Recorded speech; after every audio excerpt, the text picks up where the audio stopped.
31শে December 2024। একটা গোটা বছর কেমন চোখের নিমেষে কেটে গেল। বছরকে বিদায় জানাতে বাইরে এত গান চলছে, আমি নিজে থেমে থাকতেই পারছি না। 2024 আমাকে অনেক কিছু দিয়েছে, তাই এই বছরটাকে বিদায় জানাতে বছর শেষ হওয়ার এক সপ্তাহ আগে নীলা একটা ডিনারের অ্যারেঞ্জ করে রেখেছিল আমাদের দুজনের জন্য। 31শে ডিসেম্বর বিকেল হতে না হতেই আমি রেডি হতে শুরু করে দিয়েছি। আজকে বেরোবো ঠিক সন্ধ্যে 6:30টার সময়। আমাদের সোসাইটিতেও নিউ ইয়ারের পার্টি হচ্ছে, বাট আমরা এই বছর সেখানে থাকছি না, কারণ আগের বছর এই সোসাইটিতে ছিলাম। আমরা ঠিক করেছি এক এক বছর এক এক জায়গায় গিয়ে নিউ ইয়ার সেলিব্রেশন করব।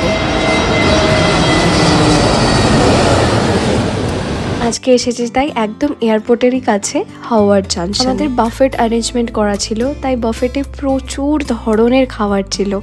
এমন এমন খাবার যেগুলো আমি আগে হয়তো কখনোই ট্রাই করিনি। পুরোনো খাবারের সাথে সাথে নতুন খাবারেরও স্বাদ নিয়ে এই বছরটার একটা শেষ ব্লগ করেছিলাম। রিলেটেড ভিডিও সেকশনে তার লিঙ্ক থাকলো, দেখে নিও।